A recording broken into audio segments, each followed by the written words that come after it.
You ask Tiger to solve. This deals with linear equations with one unknown.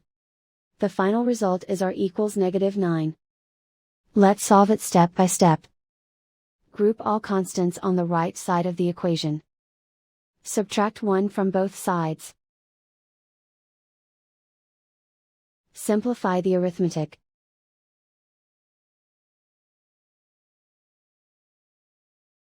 Isolate the r. Multiply both sides by 9.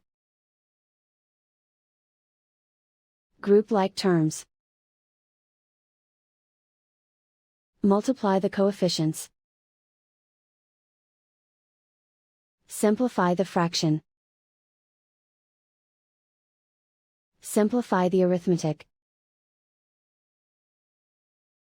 And so the final result is r equals -9.